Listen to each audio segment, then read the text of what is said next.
Everyone thinks money is about math, numbers, spreadsheets, IQ, the right investment, the perfect strategy. But here's the uncomfortable truth. Money has almost nothing to do with how smart you are. It has everything to do with how you behave. And that idea right there is the core of The Psychology of Money by Morgan Housel. Let me ask you something.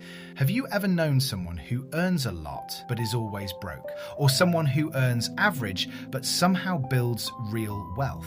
That gap, that's not math, that's psychology. Look, two people can have the exact same income, the exact same opportunities, and still end up in completely different financial lives. One retires early, the other works forever. Why? Because money decisions aren't made on spreadsheets. They're made in your head, in your emotions, in your habits. And once you see that, you can't unsee it. Here's the thing. Most financial advice sounds like this. Invest early, diversify, don't panic, think long term. Sounds simple, right?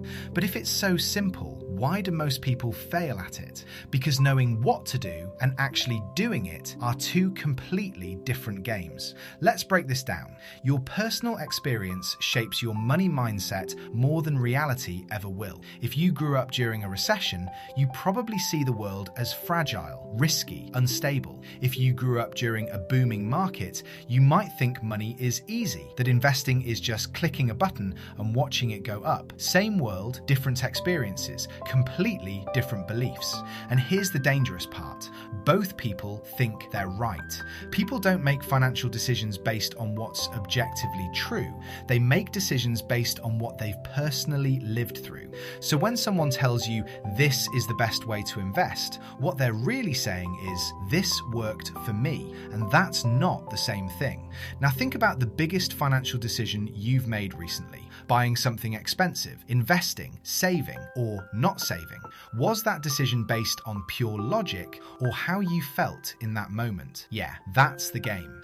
Doing well with money has nothing to do with intelligence and everything to do with behavior. There are literal geniuses who have gone broke, and there are people with average intelligence who quietly build millions. Why? Because money isn't about solving equations. It's about controlling impulses. Not panic selling, not chasing hype, not spending money just to impress people you don't even like. Simple, but not easy.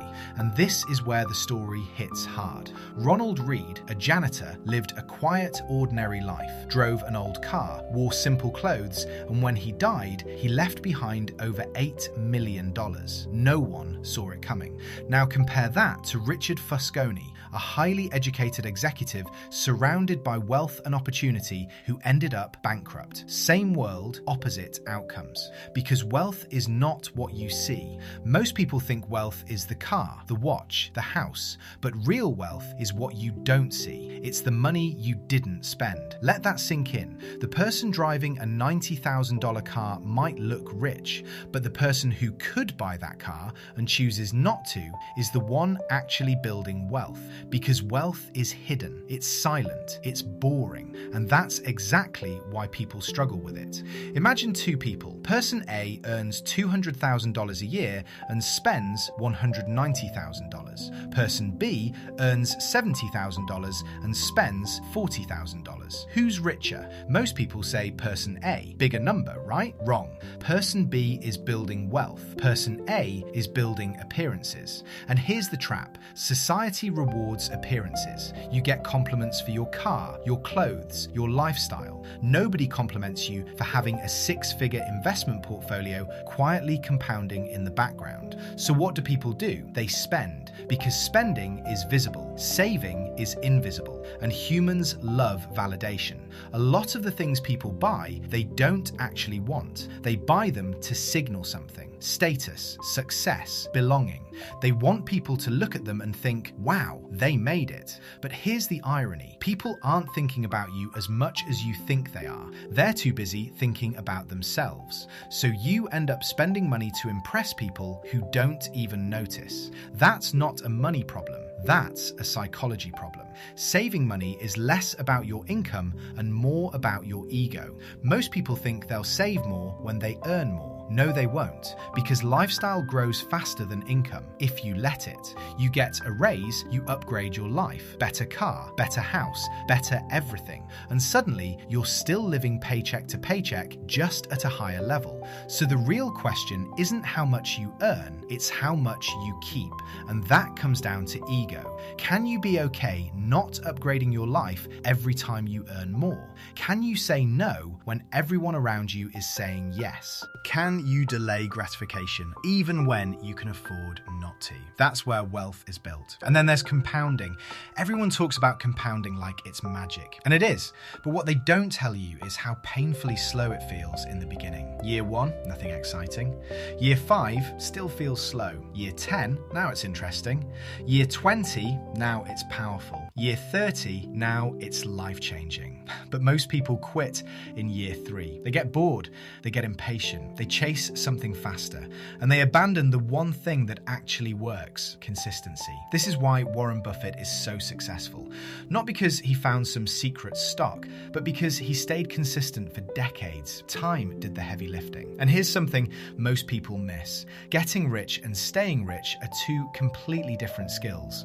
Getting rich requires risk, optimism, taking chances, but staying rich requires humility, discipline, and knowing when enough is enough. Because if you keep chasing more, you'll never feel like you have enough. And if you never feel like you have enough, you'll never be satisfied, even if you're technically rich. So ask yourself, how much is enough? Because if you don't define it, the answer becomes just a little bit more, forever. And that's a dangerous game, because people risk what they have and need for what they don't have and don't need. And that's how they lose everything. At the end of the day, the highest return money provides isn't luxury, it's freedom.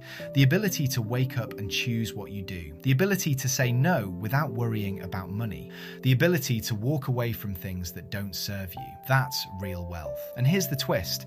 Freedom doesn't require millions. It requires control. Control over your time, your expenses, your decisions. But most people trade that freedom for lifestyle. They lock themselves into expensive lives, mortgages, car payments, subscriptions, and suddenly they're trapped. Working jobs they don't love to maintain lives they don't even fully enjoy. That's not wealth. That's a financial cage. And finally, here's the most important shift. In theory, the rational investor always makes the perfect decision. But in reality, humans aren't rational. They're emotional. They panic. They get greedy. They second-guess themselves. So instead of trying to be perfectly rational, aim to be reasonable. Do what helps you sleep at night. Build a strategy you can stick with during crashes, during hype, during uncertainty. Because the best strategy is the one you don't abandon. And that's the whole game. Consistency over perfection. So when you put it all together, money isn't about intelligence. It's not about timing. It's not about finding the next big thing. It's about behavior. Can you stay calm when others panic? Can you be patient when others rush? Can you ignore noise when others chase it? Because if you can, you win. Not overnight, not dramatically, but quietly, consistently. And here's the truth most people don't want to hear. The biggest risk in investing isn't the market, it's you, your emotions, your decisions, your impulses. Master those and money becomes simple. Ignore them and even the best strategy won't save you. So next time you think, I just need a better investment, pause and ask yourself, or do I just need better behavior?